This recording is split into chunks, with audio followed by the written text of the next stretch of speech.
Moi, je suis issu d'une famille très pauvre d'Afrique, mais qui s'était appauvrie encore plus avec la mort de mon père, qui est mort quand j'avais 6 ans. Et c'est là où on s'est retrouvé vraiment dans une pauvreté extraordinaire, parce que dans notre culture, quand un homme meurt, sa richesse appartenait à sa famille.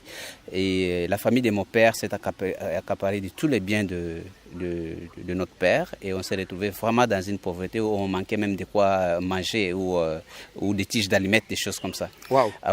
Oui, c'est parce que vous devriez attendre que les voisins puissent allumer le feu et aller prendre quelques morceaux de braise pour venir allumer chez vous. C'est dans ce contexte-là que j'ai demandé à maman que je voulais réussir dans la vie, qu'est-ce que je devais faire. Et comme ma maman n'avait jamais été à l'école, elle m'a dit non, il faut aller à l'école. Donc je suis allé à l'école avec l'idée que l'école m'apprendrait comment devenir riche en fait. Aujourd'hui en Afrique, il y a de plus en plus de personnes qui sont millionnaires ou même milliardaires. Ça, c'est une information que tu connais. Mais ce que tu sais peut-être moins, c'est qu'on estime aujourd'hui pratiquement à 90% les personnes qui sont devenues riches en Afrique sans faire d'études. Les gens qui sont devenus riches aujourd'hui en Afrique en ayant fait des études sont très peu nombreuses. La plupart du temps, c'est soit des gens qui sont liés à la politique, tu en connais certainement, ou alors des gens qui ont gagné des fortunes sans avoir fait d'études du tout. Et là-dessus, tu as vraiment une liste très longue dans beaucoup de pays, des gens qui ont vraiment juste des parcours astronomiques, quoi. Le problème, c'est que la plupart du temps, ils ne disent pas comment ils ont fait. Ils cachent leurs secrets ou alors ne savent simplement pas communiquer dessus. Aujourd'hui, en exclusivité pour toi, on a un entrepreneur qui est super connu sur le continent africain, qui a la gentillesse de venir à Paris et avec qui on a une interview qui va nous partager son parcours parce qu'il est vraiment parti de rien. Il a étudié comme toi et moi probablement, et il est devenu riche derrière en apprenant des secrets sur la richesse qu'il a condensé dans un livre qui s'appelle La chèvre de ma mère. Tu vois peut-être de qui il s'agit. Je te parle de Ricardo Quignama. Il nous a fait le plaisir de nous donner un entretien qui est super riche. Franchement, si tu as envie de changer ta condition, si tu as envie d'apprendre des choses sur la richesse, sur les finances, cette interview elle est faite pour toi et je compte vraiment sur toi pour ne pas avoir l'égoïsme de la regarder tout seul, mais de la partager autour de toi, à tout ce que tu aimes, même à ce que tu n'aimes pas, parce que ça va les aider quand même à changer leur quotidien. Donc je compte vraiment sur toi. Et si tu découvres la chaîne au travers de cette interview, sache que ici tu es sur Investir au Pays, une chaîne qui est dédiée à l'entrepreneuriat et à l'investissement, parce que je suis convaincu que ce sont les deux piliers sur lesquels les Africains doivent s'appuyer pour faire développer leur continent. Donc je compte sur toi pour t'abonner. Et la chose que tu peux faire aussi, c'est aller dans la barre de description pour recevoir gratuitement le petit livret que j'ai écrit intitulé 10 bonnes raisons de devenir entrepreneur. Mais je t'en dis pas plus, passons à l'interview.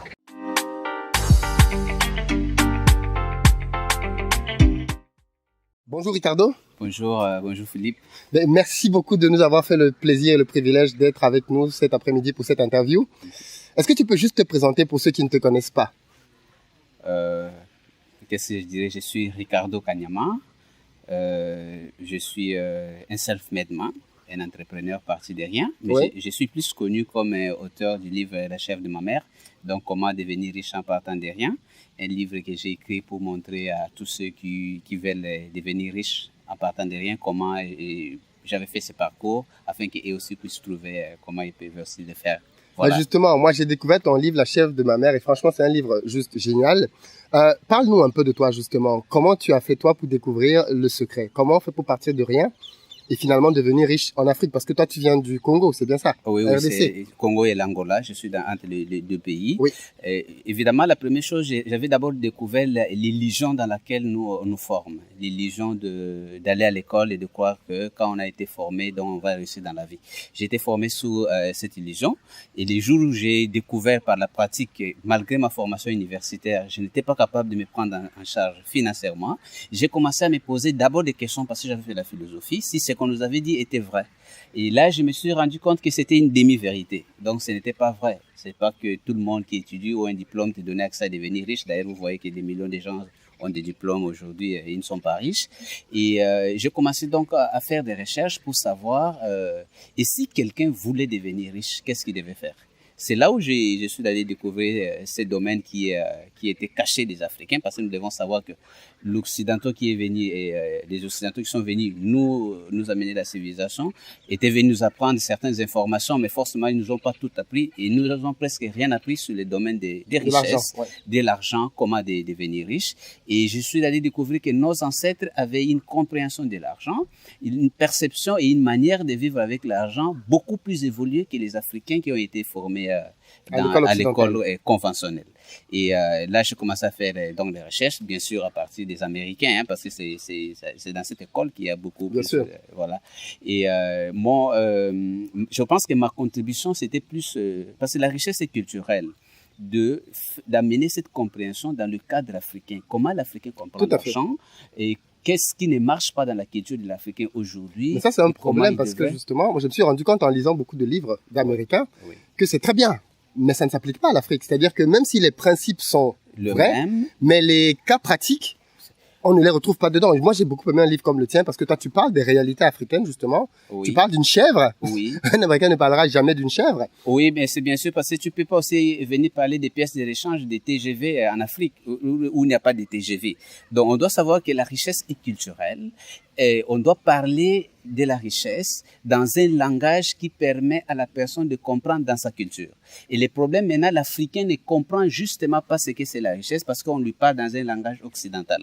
Et c'est pour cela que l'Afrique est pauvre aujourd'hui. Alors, nous amenons cette contribution scientifique de lui faire comprendre dans sa culture c'est quoi la richesse. Vous voyez, quand il y a un billet de 100 € et une chèvre, il ne sait pas faire la relation entre la chèvre et le billet de 100 €.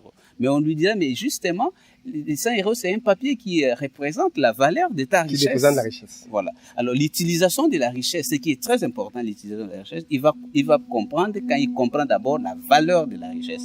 Vous avez vu que le livre La chèvre de ma mère a changé énormément de personnes. Ben oui. Parce que je pense que les Africains avaient besoin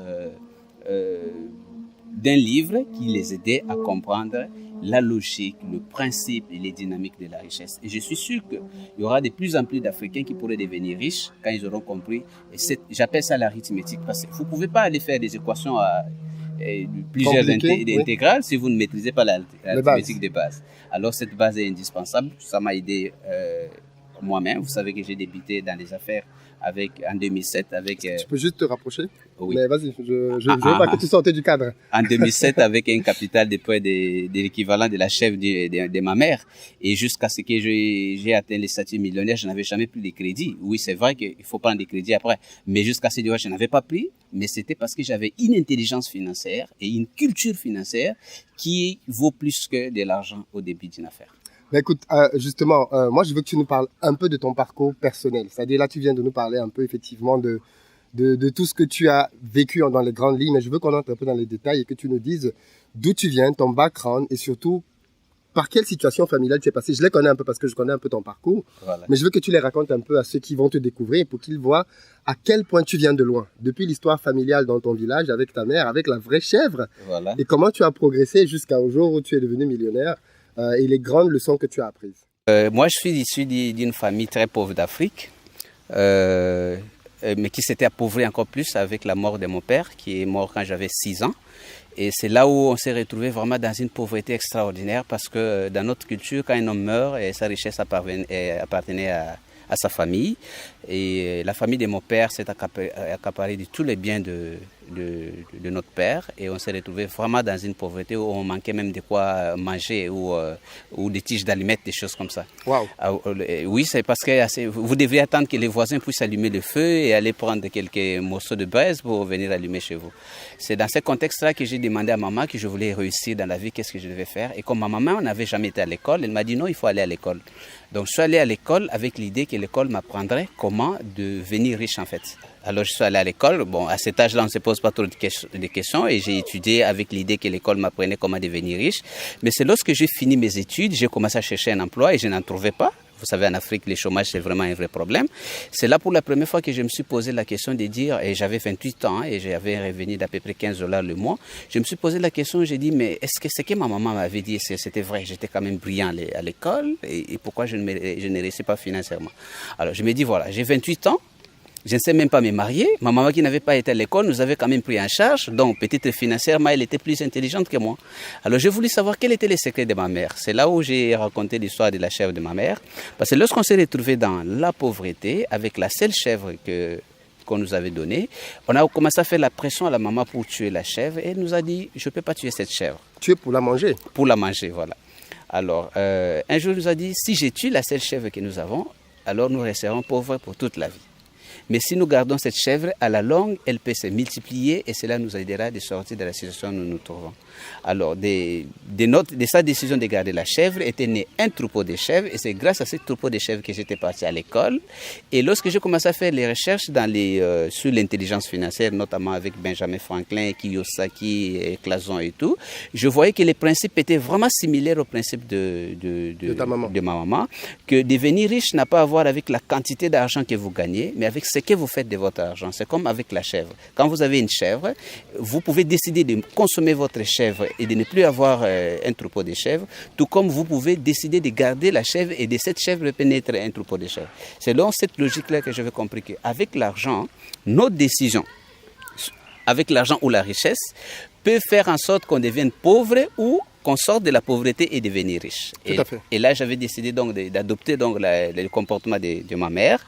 J'ai commencé à épargner une partie de mon argent. Oui, avec les petits $15. Avec les petits $15, parce que c'est le principe. Benjamin Franklin dit, tout celui qui gagne tout ce qu'il doit gagner et qui épargne ce qui peut épargner, excepté les dépenses nécessaires, finira par devenir riche. Alors, j'ai commencé à épargner $10 sur les 15 et un jour, j'ai eu $50. Et ces $50 que j'ai dit, voilà, c'est la chèvre de ma mère. Au lieu d'utiliser ces $50 pour la consommation, je vais essayer de garder ces $50 et trouver les moyens pour le faire fructifier pour qu'un jour aussi que je puisse avoir un troupeau de chèvres. Mais bien sûr, comme c'était l'argent en papier, maintenant j'étais obligé donc d'apprendre sur comment l'argent se multiplie. C'est d'ailleurs comme ça que j'ai viré vers le business et l'entrepreneuriat, où j'ai appris, bon voilà, c'est basé sur la loi de l'offre et des demandes. Il faut offrir un service, il faut vendre quelque chose. Et j'ai travaillé graduellement avec ces principes pour quitter des $50 à $400, des $400 à $3,500, des $3,500 à $6,500, des $6,500 à 15 000. C'est appliquant les mêmes principes. On produit plus, on épargne une bonne partie pour augmenter son capital, on investit encore, que voilà, je suis devenu l'homme d'affaires que je suis devenu. Justement, c'était important parce que c'est un principe qui te permet d'avoir une des choses qui manque aux pauvres, le capital, et surtout le capital financier. Tout à fait. Et nous pouvons apprendre tout cela à partir du livre La chèvre de ma mère. Justement, tout ça figure dans ton livre. Tu racontes ton histoire, et plus en détail d'ailleurs. Plus en détail, parce que je me suis dit, il y a énormément de gens, énormément d'Africains qui sont dans le piège de l'emploi, de la pauvreté, qui gagnent parfois beaucoup plus que ce que je gagnais, mais qui ne s'en sortent pas parce que justement il y a des informations. Il y a beaucoup de gens, surtout ici en Europe, qui disent la même chose, c'est-à-dire j'ai trop de charges. Et je pense que tu abordes un peu cette question-là dans ton livre, c'est-à-dire ils disent qu'ils ont un salaire, l'argent rentre tous les mois. D'ailleurs, tu en parles un peu dans ton livre quand tu catégorises en 3 parties. Voilà. Comment est-ce qu'on gère l'argent? Parce que leur problème, ce n'est pas les problèmes de charge, c'est les problèmes de pauvreté. C'est une pauvreté anthropologique en fait. Le fait que l'école n'a pas préparé, l'école nous a préparé professionnellement comment gagner de l'argent. Mais l'école n'a pas appris aux gens comment vivre avec l'argent, surtout comment vivre avec le peu pour sortir de la pauvreté, atteindre l'indépendance et devenir riche, vous voyez. Alors ce sont des gens qui n'ont aucune compétence, aucune information et ils ont donc cette incapacité à vivre avec l'argent. Donc je devais expliquer aux gens comment il faut s'y prendre. Qu'est-ce qui doit se faire par principe? Parce qu'il faut pas, les riches ne vivent pas avec l'argent d'après les besoins, ils vivent par principe. Tout à fait. Par principe, l'argent, c'est de la richesse. Et Dieu a créé la richesse une fois. Dieu a créé le maïs. Lorsque vous sémez le maïs par la loi divine de la prospérité, un sac de maïs peut en produire 10 par exemple. Mais vous devez avoir la sagesse de savoir que quels que soient les besoins, il faut conserver au moins un sac parce que ce sac-là vous permettra de cultiver prochainement. Donc si vous mangez les 10, vous allez mettre fin à la loi de la prospérité et vous allez rester dans la pauvreté. La même chose, de tout ce que vous gagnez, vous devez donc réduire votre standing de vie, vous devez vivre en fonction de ce que vous gagnez et respecter la loi de consommer au moins jusqu'à 90% ou 90% de ce que vous gagnez et destiner 10% minimum à la création d'un capital pour que demain le capital travaille parce que vous ne deviendrez riche que lorsque l'argent va travailler pour vous. Et vous ne pouvez pas attendre que cet argent tombe du ciel parce que dans la logique capitaliste, quand tu n'as rien, c'est comme la logique biblique, hein, on ne donne pas à celui qui n'a pas. Donc si tu n'as rien, on ne te donne pas de crédit. Si tu es employé, on ne te donne pas de crédit d'investissement. Donc tu es obligé de faire ces premiers pas et on te donnera quand tu auras. Voilà. Donc c'est un livre qui peut vraiment aider les gens comment partir de rien. Parce que faire, ce n'est pas de 0 à 1, c'est le plus important. Après, ça devient beaucoup plus facile. Du coup, Ricardo, ton livre, La chèvre de ma mère que tu as là en main, comment on fait pour se le procurer? Je pense que la chèvre de ma mère aujourd'hui est disponible en France à travers les sites ricardokanyama.com ou sur amazon.fr. Il est disponible sur amazon.ca, Amazon Canada.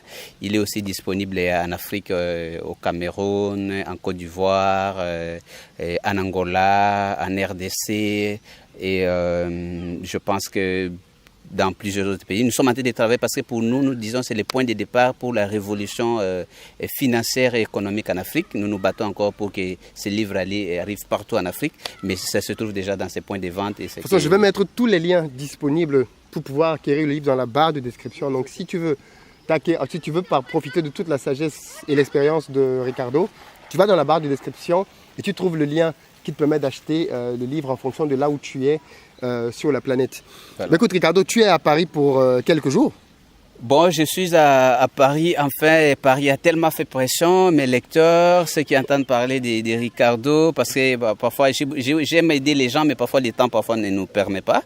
Mais là, j'ai trouvé un petit temps. Je vais rester avec vous pendant 15 jours. Donc, 7 jours ici à Paris, 7 jours à Lyon aussi, parce qu'on m'attend à Lyon. Je vais donner des conférences, des séminaires, des coachings, mais surtout des orientations à des gens qui se demandent comment s'y prendre pour réussir en entrepreneuriat ou à partir de là où ils se trouvent. Ça peut être d'un emploi, ça peut être d'un petit business.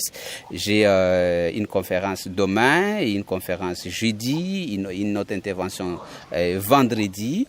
Ce qu'on va faire, c'est que je vais mettre la liste aussi de tes interventions en barre de description. Comme ça, si quelqu'un a un endroit où tu vas intervenir, il peut venir pour te rencontrer directement.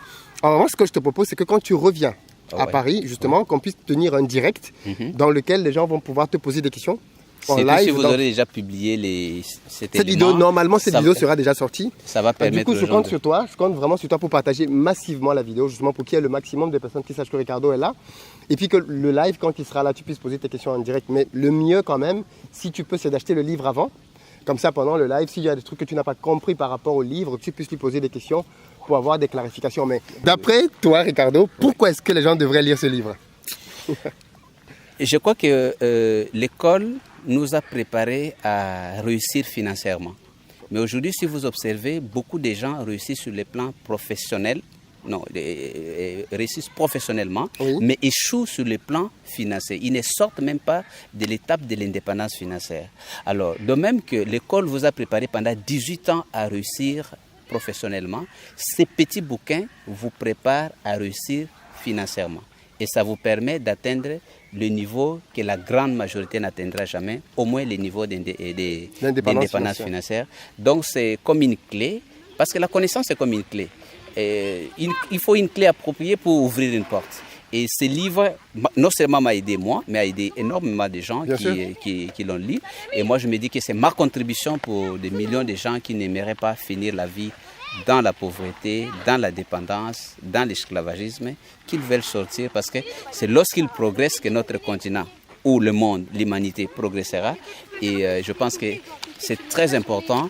Beaucoup de gens qui lisent les livres aujourd'hui disent Ricardo, si j'avais lu ces livres il y a 20 ans, il y a 10 ans, je ne serais pas ce que je suis aujourd'hui. Alors je n'aimerais pas que les gens regrettent dans 10 ans, 20 ans, 10 ans. Mais si on savait à ce moment-là, Philippe, tu devais bien nous expliquer que c'était un livre important parce que les gens ils n'ont pas beaucoup de temps. Mais du coup, voilà, votre vie est tellement importante et la vie financière, les succès financiers est tellement important et ça vaut la peine donc de prendre 1 ou 2 jours pour savoir de quoi il est question dans les livres La chèvre de ma mère. Super. Mais Ricardo, en début de cette interview, justement, j'ai fait prévaloir le fait que beaucoup de gens qui sont riches en Afrique n'ont pas fait d'études. Oui. Beaucoup de gens qui sont en Afrique aujourd'hui, malheureusement, ne partagent même pas sur leurs secrets de richesse. On aime bien dire que les Africains cachent les secrets de leur richesse. Est-ce que toi, Ricardo, tu peux nous dire quelle est la différence entre toi aujourd'hui et l'un de ces multimilliardaires-là?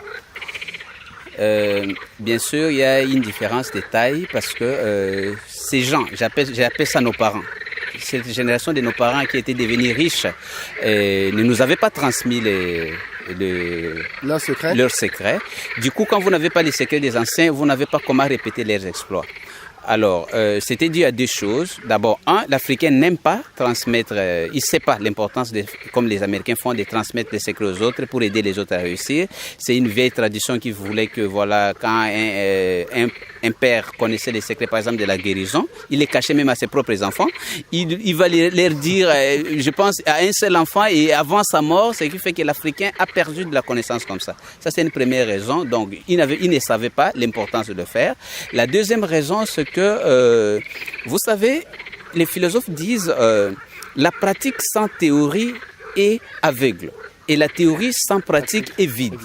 Parfois, des gens, ils ont fait des choses. Vous voyez, nos parents, parfois, mettent du sel, mettent du sel dans la nourriture, mais ils ne peuvent pas expliquer combien de grammes de sel il faut mettre dans combien de litres d'eau. Ils le font de façon empirique. Parce que pour communiquer sur quelque chose, il faut avoir des connaissances du niveau académique. Il faut comprendre les principes, il faut comprendre la logique, il faut comprendre scientifiquement la chose.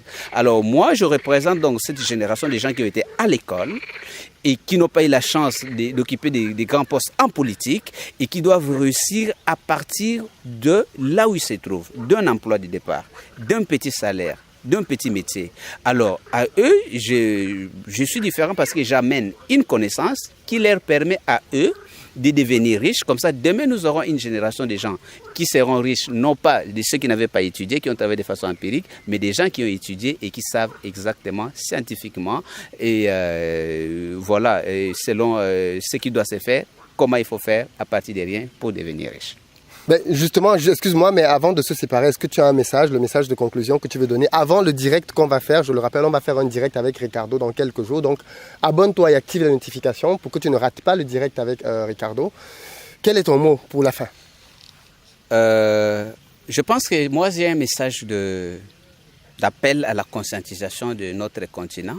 Aujourd'hui, nous sommes un continent marginalisé, nous sommes un continent exploité, humilié, et nous n'existons pas. Mais si nous n'existons pas, c'est parce que nous n'avons pas appris à utiliser l'arme qui est la richesse. Et je me dis, la pauvreté, nous devons la prendre au sérieux. C'est une pandémie comme le sida. C'est le sida économique. Il fait beaucoup de ravages. Il fait beaucoup de morts. En Afrique, beaucoup de gens meurent aujourd'hui jeunes, directement ou indirectement par l'effet de la pauvreté. Dès lors que nous avons découvert une solution qui peut aider, je pense que l'Africain aujourd'hui devait se mobiliser et savoir que ne plus attendre que quelqu'un vienne le rendre riche. Parce que devenir riche, c'est une responsabilité personnelle d'abord. Tu peux même être ici en France, n'attends pas que le gouvernement français te rende riche. Tu peux être aux États-Unis, n'attends pas que le gouvernement américain te rende riche. Et tu ne peux pas attendre que le gouvernement qui ne le fait pas pour les Français ici viendrait le faire pour toi, Africain. Il faut seulement savoir que de même que personne ne mange à ta place, personne ne peut devenir riche à ta place. Ça, c'est la première chose. C'est une responsabilité personnelle. Deuxième chose, il faut savoir que c'est possible.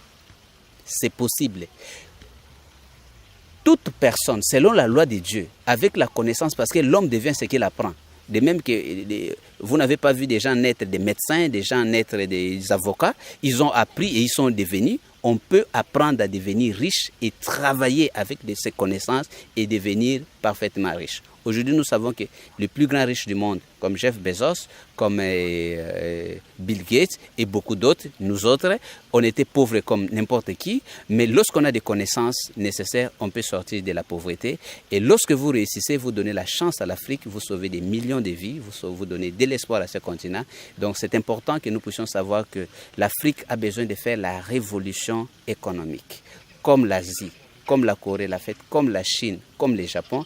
Et cela doit commencer par la révolution mentale. Ça veut dire que nous devons enrichir notre mental avec ce genre de connaissances. Je suis convaincu que ce que Ricardo connaît aujourd'hui, si des millions d'Africains peuvent le connaître, l'avenir nous appartient. Mais du coup, effectivement, franchement, ce que tu dis là est excellent. Mais tu sais quand même qu'il y a un problème. Oui. C'est que malheureusement, dans notre culture, les gens ne lisent pas beaucoup. Donc si tu mets un trésor dans ton livre, il y a des chances que les gens passent à côté. Oui, mais écoute Philippe, si moi je souffre de la pauvreté et là vous me dites que du coup il y a les diamants ici en bas et je continue à te dire que je vais sortir de la pauvreté et je ne vais pas prendre conscience qu'il faut que je change, que je creuse pour avoir les diamants, ce n'est plus ton problème, ça c'est mon problème. C'est vrai, l'Africain n'aime pas lire. Il y a même quelqu'un qui a dit si tu veux cacher quelque chose à un Africain, il faut mettre dans les livres. Et moi-même Ricardo, je n'aimais pas lire. Mais lorsque j'ai découvert que la solution se trouvait dans les livres, Nous ne lisons plus pour le plaisir. Nous lisons parce que notre vie a de l'importance. C'est le prix à payer pour sortir de là où nous sommes. Parce que la pauvreté actuelle en Afrique, ce n'est pas une pauvreté en termes de ressources naturelles. C'est une pauvreté anthropologique. Ça veut dire une absence de connaissances. Je ne sais pas si vous comprenez. Très bien. Donc nous lisons comme par sacrifice. Nous devons prendre la décision de changer. Vous savez, quand une habitude vous amène à la mort, vous devez changer cette habitude.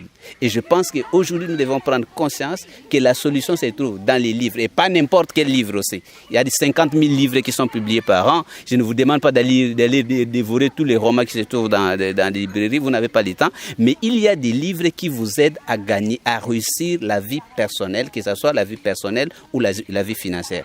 Et ces livres-là, je vous dis, si vous ne les lisez pas, vous pouvez étudier pendant 18 ans, travailler toute votre vie. Non seulement vous allez finir dans la pauvreté, mais votre enfant seront condamnés à faire le même parcours de travailler pour l'argent et rester pauvre. Donc, si vous savez lire, vous êtes obligé donc de changer cette habitude et c'est maintenant.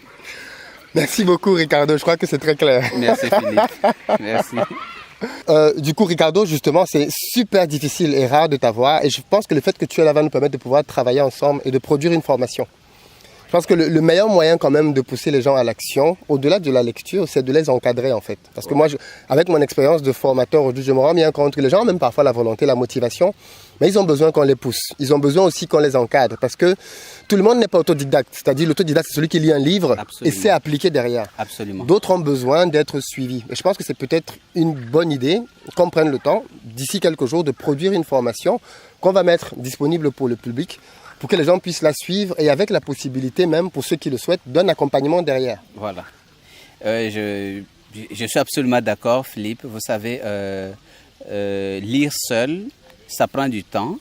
Et dans une formation, en fait, vous pouvez apprendre ce que vous auriez appris à la lecture de 50, 100 livres. Ça vous prendrait tout le temps. Vous savez, la formation, c'est plus rapide. Et c'est vrai que je n'ai pas beaucoup de temps, mais j'ai compris ce que vous avez dit. Des gens qui se posent des questions, ils travaillent, mais ils n'avancent pas. Ils travaillent, ils ont des rêves d'atteindre l'indépendance financière, d'investir, de devenir entrepreneur. Par où il faut commencer? Nous allons donner donc cette formation. Je vais donc ménager mon temps pour profiter. Vous savez, le temps, c'est time is money. Ça serait une formation cadeau qu'on pourrait faire peut-être à moins de 2 000 €, mais juste pour aider les gens. Si quelqu'un pense vraiment que sa vie est beaucoup plus importante que de l'argent, alors il n'a qu'à investir de l'argent pour un avenir meilleur. Je serai là.